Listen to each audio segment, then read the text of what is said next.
আসসালামু আলাইকুম রাহমাতুল্লাহ। কেমন আছেন সবাই? আশা করি সবাই ভালো আছেন। স্বাগতম আপনাকে ঘরে বসে কোরআন শিখি কোর্সের প্রথম ক্লাসে। আপনারা অনেকেই মনে করে থাকেন কোরআন তেলাওয়াত শেখা অত্যন্ত কঠিন বিষয়। অথচ যদি আপনি মাত্র ৫টি বিষয় সম্পর্কে জানতে পারেন, ৫টি বিষয়ের ব্যবহার জানতে পারেন এবং ৫টি বিষয়ের পরিচয় জানতে পারেন, তাহলে কোরআন শেখা আপনার জন্য অত্যন্ত সহজ হয়ে যাবে। সেই ৫টি বিষয় হলো: ১ নাম্বার হরুফের পরিচয়, ২ নাম্বার হারাকাতের পরিচয়, ৩ নাম্বার তানউইনের পরিচয়, ৪ নাম্বার সাকিন বা জজমের পরিচয়, ৫ নাম্বার তাসদীদের পরিচয়। এখন আপনি ভাবতে পারেন যে এই ৫টি বিষয় মনে হয় অত্যন্ত কঠিন বিষয়। চলুন আমরা এই ৫টি বিষয়ের সংক্ষিপ্ত পরিচয় সম্পর্কে জেনে নেই। ১ নাম্বার হরুফের পরিচয়। হরুফ আসলে কাকে বলে? আমরা বাংলা ভাষায় লক্ষ্য করলে দেখতে পারবো যে বাংলা ভাষার মধ্যে ২ ধরনের বর্ণ রয়েছে। ১ ব্যঞ্জন বর্ণ, ২ স্বরবর্ণ। ব্যঞ্জন বর্ণ ৩৯টি, স্বরবর্ণ ১১টি। মোট ৫০টি বর্ণ রয়েছে বাংলা ভাষায়। ঠিক একইভাবে আরবি ভাষার মধ্যে ২৯টি বর্ণ রয়েছে। এই ২৯টি বর্ণগুলোকে আরবি ভাষায় হরুফ বলা হয়। দ্বিতীয় নাম্বার হারাকাতের পরিচয়। হারাকাত মূলত কাকে বলে? আমরা বাংলা ভাষায় কার চিহ্ন ব্যবহার করে থাকি, যেমন স্বর আতে আকার, রস্ব ইতে রস্ব ইকার, রস্ব উতে রস্ব উকার। ঠিক একইভাবে আরবিতে যদি আমরা স্ক্রিনে উপরের দিকে লক্ষ্য করি তাহলে দেখতে পারবেন যে একটা রেখার উপরে আরেকটা কোনাকুনি রেখা রয়েছে। এই কোনাকুনি রেখাটাকে জবর বলা হয়। এই জবর বাংলায় যেমন আকার যেমন উচ্চারণ হয় আকারের, ঠিক একইভাবে এই জবরেরও একই উচ্চারণ হয়। ২ নাম্বার, একটা রেখার নিচে কোনাকুনি আরেকটা ছোট রেখা দেখতে পাচ্ছেন। এই ছোট রেখাটিকে জের বলা হয়। বাংলার মধ্যে হ্রস্ব ইকারের যেমন উচ্চারণ হয়, আরবিতে এই জেরের একই উচ্চারণ হয়। তৃতীয় নাম্বার, আপনার রেখার উপরে একটা গোল মাথা দেখতে পাচ্ছেন। এই গোল মাথাটিকে আরবিতে বলা হয় পেশ। অর্থাৎ বাংলা ভাষায় হ্রস্ব উতে হ্রস্ব উকারের যেমন উচ্চারণ হয়, আরবি ভাষায় এই পেশেরও একই উচ্চারণ হয়। ৩ নাম্বার, তানউইনের পরিচয়। তানউইন বলা হয় যখন এই আগের হারাকাতগুলো, আগের কার চিহ্নগুলো যখন দ্বিত্বভাবে আসে, অর্থাৎ যখন দুইটা দুইটা করে আসে, ২ জবর আসে, ২ জের আসে এবং ২ পেশ আসে, তখন এগুলোকে তানউইন বলা হয়। এগুলোর বিস্তারিত আলোচনা আমরা আগামী ভিডিওগুলোতে এর বিস্তারিত আলোচনা করব ইনশাআল্লাহ। চতুর্থ নাম্বার, সাকিন বা জজমের পরিচয়। এটি মূলত বাংলায় হসন্ত যেমন ভাবে কাজ করে, একটা অক্ষরকে আরেকটা অক্ষরের সঙ্গে মিলিত করে, একটা অক্ষরের উচ্চারণকে আরেকটা অক্ষরের উচ্চারণের সঙ্গে মিলিত করে হসন্ত যেমন বাংলায় কাজ করে, ঠিক একইভাবে এই সাকিন আরবিতে একই কাজ করে। সাকিন বলা হয় রেখার উপরে যে গোল চিহ্নটি আপনি দেখতে পাচ্ছেন, এই গোল চিহ্নটিকে সাকিন বা জজম বলে। যেমন উদাহরণস্বরূপ বলা যেতে পারে যে খিদমাত শব্দটি, খ রস্ব ইকার খি আর দ খিদ, ম আকার মা আর ত মাত, খিদ মাত। এখানে খ এর উচ্চারণ ডিরেক্ট দর মধ্যে লেগেছে, অর্থাৎ খ রস্ব ইকার খি আর দ খিদ। দর উচ্চারণটা পরিপূর্ণ উচ্চারণ হচ্ছে না, অর্ধেক উচ্চারণ হচ্ছে। এমনটাই আরবি ভাষায় সাকিন কাজ করে থাকে। ৫ নাম্বার, তাসদীদের পরিচয়। আপনারা রেখার উপরে যে ৩ মাথাওয়ালা চিহ্নটাকে দেখতে পাচ্ছেন, এই চিহ্নটাকেই মূলত তাসদীদ বলা হয়। এই তাসদীদের কাজ কি আসলে? আমরা বাংলা ভাষায় যুক্ত অক্ষর পড়ি, যেমন যদি আমরা আব্বু বানান করি তাহলে স্বর অ, বয় ব, রস্ব উকার আব্বু, অর্থাৎ ব আমরা ২ বার লিখি। ঠিক একইভাবে আরবিতে যখন একটা বর্ণকে ২ বার উচ্চারণ করতে হয় অথবা যখন কোনো যুক্ত শব্দ আরবিতে ব্যবহার করা হয়, তখন ওই একটা বর্ণের উপর যে বর্ণটা যুক্ত হবে ওই বর্ণের উপর এই তাসদীদ চিহ্নটা ব্যবহার করা হয়। যেই বর্ণের উপর এই তাসদীদ চিহ্নটি ব্যবহার করা হয় সেই বর্ণটি ২ বার উচ্চারণ হয়। আরবি হরফের ২৯টি হরফের মধ্য থেকে আমরা এই ক্লাসে ১১টি হরফ শেখার চেষ্টা করবো ইনশাআল্লাহ। শুরুতে আমরা হরফগুলোর নাম জেনে নেই। আপনারা স্ক্রিনে যে সর্বপ্রথম হরফটি দেখতে পাচ্ছেন, যেটি মূলত একটি লাঠির মতো, সোজা একটি লাঠির মতো, এই হরফটির নাম হলো আলিফ।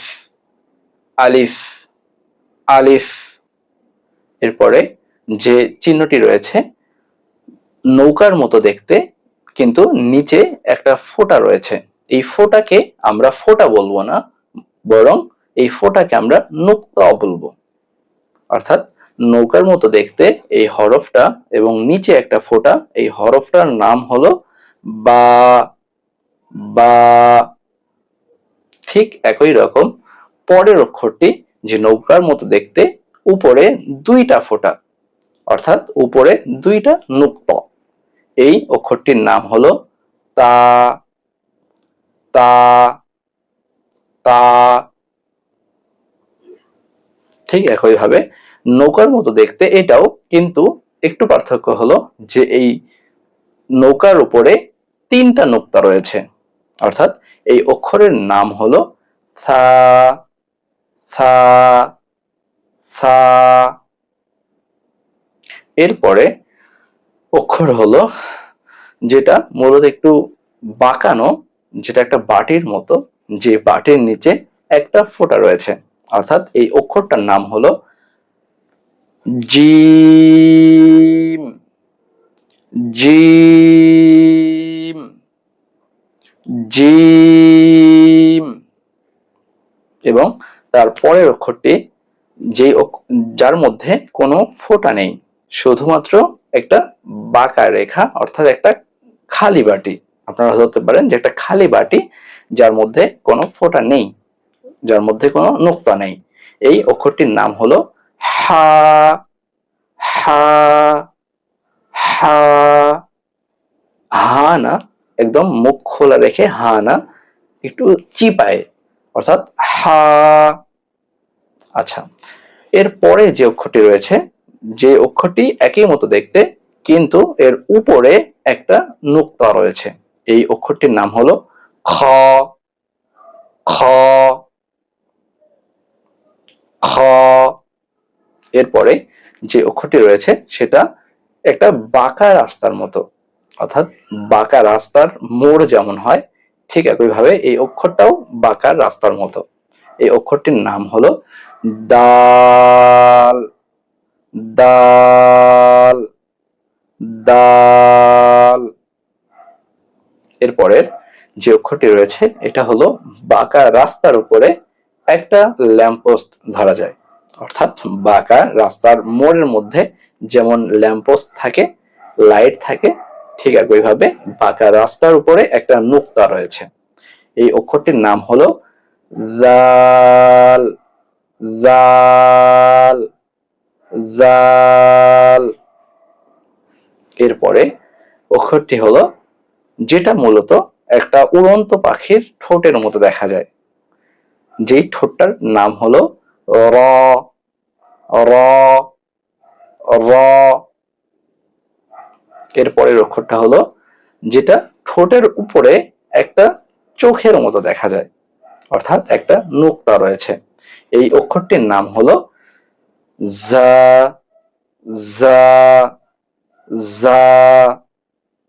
এই তো আমরা দেখতে দেখতে 11টি হরফ এর নাম জেনে ফেললাম। এখন আমরা জানবো যে আরবি এই অক্ষরগুলো সঠিক উচ্চারণ কিভাবে করতে হয়। শুরুতেই সর্বপ্রথম যে অক্ষরটি রয়েছে সেই অক্ষরটি হলো আলিফ। আলিফ এর উচ্চারণ সঠিকভাবে কিভাবে করবেন? সামনের দাঁতের আগা নিচের ঠোঁটের পেটের মধ্যে লাগবে, যেমন আলিফ, এবং হালকা বাতাস প্রবাহিত হবে। আমার মুখের দিকে তাকান, আলিফ। আলিফ। আলিফ। এরপর দ্বিতীয় অক্ষর, দ্বিতীয় হরফ হলো বা, অর্থাৎ এটা অত্যন্ত সহজ একটা বর্ণ, যেই বর্ণটা উচ্চারণ করতে আসলে অতটা টেনশন করার প্রয়োজন নাই। আপনি দুই ঠোঁট বন্ধ করবেন এবং স্বাভাবিকভাবে খুলবেন, এবং হালকা আ আওয়াজ করবেন, তাহলে যে অক্ষরটা উচ্চারণ হবে সেটাই হলো বা। একটু লক্ষ্য করেন, দুই ঠোঁট বন্ধ করেন স্বাভাবিকভাবে, বা বা বা, এই তো সুন্দর। তৃতীয় নাম্বার অক্ষরটি হলো তা। এই তা উচ্চারণ করতে হয় জিহ্বার আগা সামনের উপরের দুই দাঁতের গোড়ার সঙ্গে লাগাতে হবে, অর্থাৎ জিহ্বার আগাটা উপরের দাঁতের গোড়ার সঙ্গে লাগাতে হবে। তাহলে চলুন আমরা উচ্চারণ করি, তা তা তা, এই তো। তারপর তারপরের অক্ষরটি হলো থা। এই থা উচ্চারণ হবে যে জিহ্বার আগা সামনের উপরের দাঁতের আগার সঙ্গে লাগাতে হবে, অর্থাৎ জিহ্বার আগাটাকে উপরের দাঁতের আগার সঙ্গে লাগাতে হবে এবং অত্যন্ত নরম করে উচ্চারণ করতে হবে। যেমন সা সা সা। তারপরের অক্ষরটি রয়েছে জিম। এই জিম জিম উচ্চারণ করতে হলে আপনাকে জিহ্বার মধ্যখান তালুর সঙ্গে লাগাতে হবে, অর্থাৎ জিহ্বার মাঝখানটা আপনাকে তালুর সাথে লাগাতে হবে, তাহলে জিম উচ্চারণ হবে। যেমন জিম জিম জিম। এরপরের অক্ষরটি হলো হা, অর্থাৎ হা উচ্চারণ করতে হয় হলকের অর্থাৎ কণ্ঠনালীর মাঝখান থেকে। কণ্ঠনালীর মাঝখান থেকে হা উচ্চারণ হবে। যেমন আমরা উচ্চারণ করি হা, একটু চিপায়, একটু চিপিয়ে উচ্চারণটা করতে হবে। যেমন হা হা হা। এরপরের অক্ষরটি খ। এই খ কণ্ঠনালীর শেষ থেকে উচ্চারণ করতে হবে, অর্থাৎ কণ্ঠনালী গলার শেষ থেকে উচ্চারণ করতে হবে। যেমন খ খ খ, এই তো। এরপরের অক্ষরটি হলো দাল। এই দাল উচ্চারণ হবে ঠিক পায়ের মতো করে, অর্থাৎ জিহ্বার অগ্রভাগ, জিহ্বার আগা সামনের উপরের দুই দাঁতের গোড়ার সঙ্গে লাগাতে হবে। যেমন দাল দাল দাল। এরপরের অক্ষর হলো জাল। এটি মূলত জিহ্বার আগা সামনের দাঁতের আগার সঙ্গে লাগাতে হবে, তাহলে জাল আপনি সঠিকভাবে উচ্চারণ করতে পারবেন। আমরা উচ্চারণ করি জাল জাল। এরপরের অক্ষরটি হলো র।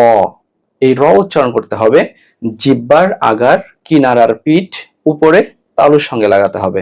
আমরা উচ্চারণ করি র র র, এই তো। এরপরের অক্ষরটি হলো ঝা। ঝা। এই ঝা উচ্চারণ করতে হবে জিহ্বার আগা সামনের নিচের দাঁতের গোড়ার সঙ্গে লাগাতে হবে। যেমন যা যা। আলহামদুলিল্লাহ, আমরা দেখতে দেখতে আরবি 29টি হরফের 11টি হরফেই শিখে ফেললাম। 11টি হরফের নাম এবং 11টি হরফ কিভাবে যথাযথভাবে উচ্চারণ করতে হয় এই পদ্ধতি আমরা জেনে ফেললাম। আপনাদের অনুশীলন করার সুবিধার্থে আমি এই ক্লাস পিডিএফ গুলো অথবা ক্লাসের ফটোগুলো আমি আমাদের ফেসবুক পেজ এবং ফেসবুক গ্রুপে আমি পোস্ট করে দিব ইনশাআল্লাহ, যেগুলোর লিংক আপনারা ডেসক্রিপশন বক্সেই পেয়ে যাবেন। আজকে বিদায় নিচ্ছি, দেখা হচ্ছে আমাদের দ্বিতীয় ক্লাসে। সবাই ভালো থাকবেন। আসসালামু আলাইকুম ওয়া রাহমাতুল্লাহ।